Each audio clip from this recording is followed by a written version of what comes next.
Peut-on tout prévoir dans un contrat? Peut-on mettre n'importe quelle condition, toute fantaisie ou tout caprice qui nous passerait par l'esprit? Pas si sûr que ça.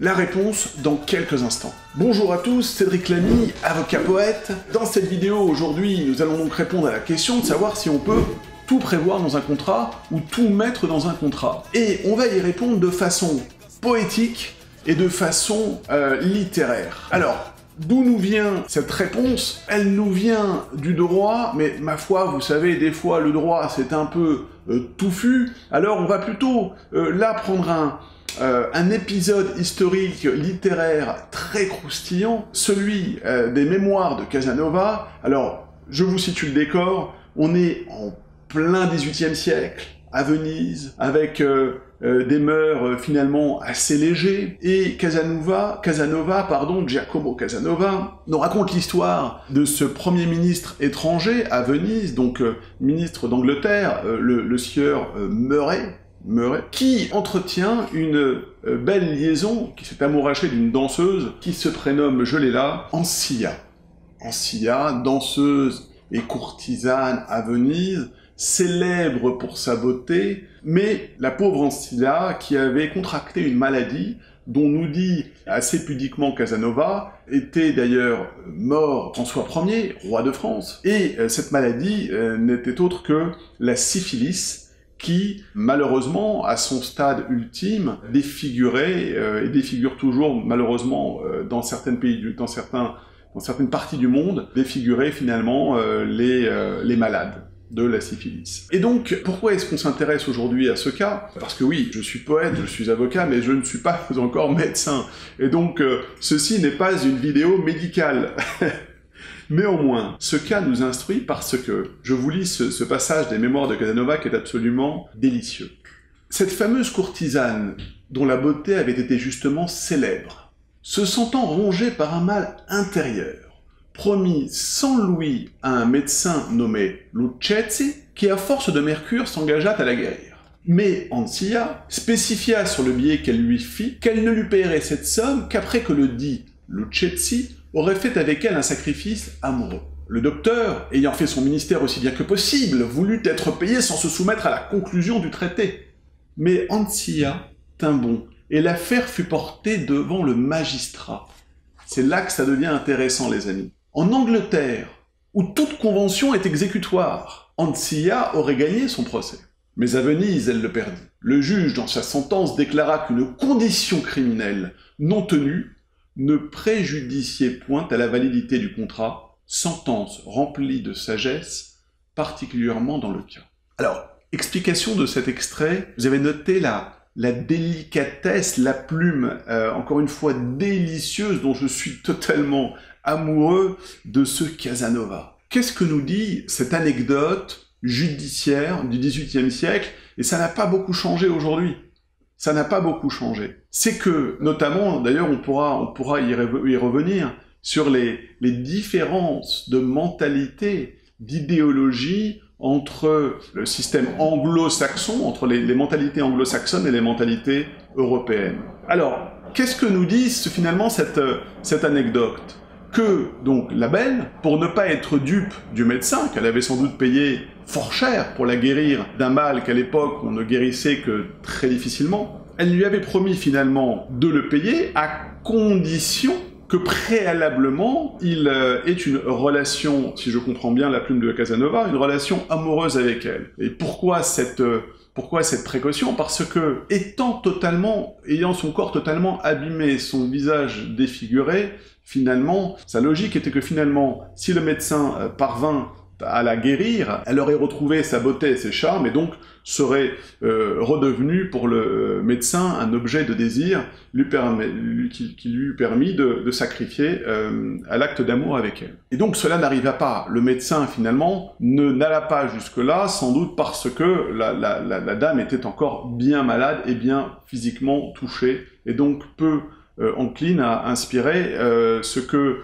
n'inspira au médecin finalement la condition à remplir dans le contrat. Si vous m'avez suivi, vous êtes très fort, ou très concentré, ou très intelligent, ou tout ça à la fois. Bon, je m'égare. Donc, finalement, qu'est-ce que nous dit Casanova? Elle aurait gagné en Angleterre, parce qu'en Angleterre, le contrat, c'est la loi des partis, et d'après ce qu'on lit, finalement, quelles que soient les fantaisies décidées par les partis. Mais à Venise, non. À Venise, finalement, on dirait aujourd'hui qu'on a estimé que la cause ou l'objet du contrat était illicite. Et on en revient finalement, on a un trait d'union parfait avec notre droit contemporain. Aujourd'hui, est-ce que si vous voulez tout mettre dans un contrat, vous rachetez une société et les partis ont des idées saugrenues dans le contrat. Vous concluez un contrat de travail et le salarié ou l'employeur, l'un des deux a des exigences totalement farfelues.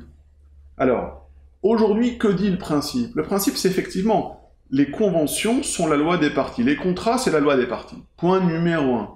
D'accord? Cette base-là n'a pas changé. En revanche, on ne peut pas prévoir dans le contrat, on ne peut pas faire de l'objet du contrat, on ne peut pas prévoir des conditions illicites. C'est-à-dire que l'objet du contrat, par exemple, porte sur des choses qui ne sont pas dans le commerce juridique, telles que des drogues dont le commerce est interdit. Là, en l'occurrence, Venise, la juridiction de Venise, qui était, en apparence en tout cas, dans cette Italie, dans cet environnement italien très catholique, très pieux, très prude, il était évident que une relation sexuelle en condition à une obligation prévue par le contrat, finalement, n'était pas possible, n'était pas audible pour les magistrats.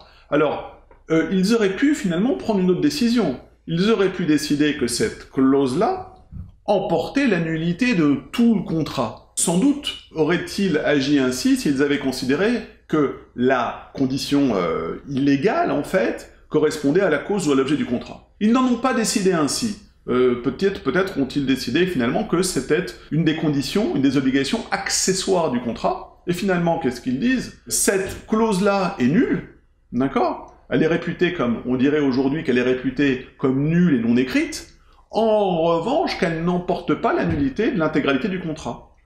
D'accord? Très intéressant. Aujourd'hui, de la même façon, des juges pourraient se déterminer dans ce sens ou dans l'autre, s'ils considèrent que ça emporte la nullité de l'intégralité de la convention ou pas. Donc, belle leçon juridique.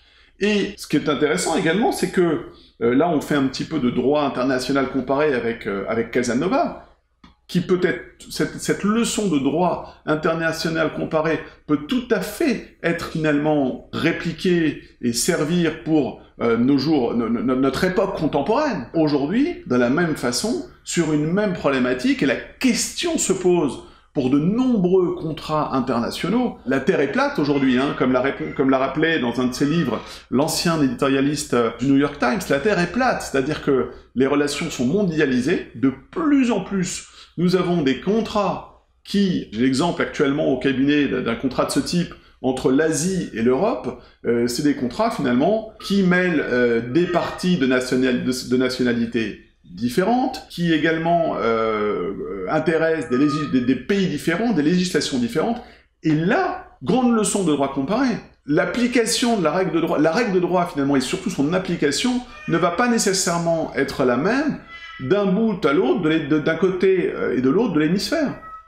Effectivement, en fonction de la politique judiciaire, de la morale du pays, tout un tas de données juridico-politiques, sociales également, la pièce pourra tomber d'un côté ou de l'autre, selon que on aura affaire à des juges de tel pays ou de tel autre. Et donc, ce que nous dit Casanova, c'est qu'en Angleterre, les juges finalement auraient privilégié la force des dispositions contractuelles sur cette clause illicite qui a été jugée finalement illicite et nulle et non écrite à Venise. Voilà, j'espère que vous aurez goûté cette anecdote judiciaire à travers 3 siècles, hein, finalement, c'est 3 siècles qui nous séparent aujourd'hui du XVIIIe siècle, mais anecdote croustillante, très intéressante. D'ailleurs, je vous invite, si vous avez cette curiosité littéraire ou historique, à vous pencher sur cet épisode, à vous pencher également, bon, ça nous permet également, alors Casanova nous dit que François Ier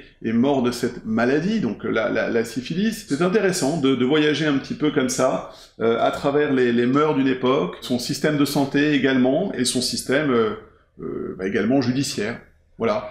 J'espère que cette vidéo vous a plu, que vous pourrez transposer cet enseignement de l'histoire à vos contrats actuels, d'accord? Parce que finalement, ces deux règles, la Convention fait la loi des parties et on ne peut pas contracter sur des causes ou des objets illicites et tout à fait contemporaine, et elle atteindra finalement de façon directe ou indirecte l'ensemble des contrats que vous vous apprêterez à signer. Donc voilà, j'ai eu plaisir à partager avec vous cette fantaisie de l'histoire judiciaire, hein, de notre histoire judiciaire, et si vous avez des questions, quelles qu'elles soient, sur l'histoire, sur la littérature, la poésie, également sur le droit, pourquoi pas. Vous pouvez les mettre ici en commentaire, puis j'y répondrai hein, avec plaisir. Et puis si vous avez apprécié ce format et puis cette petite coquetterie historique,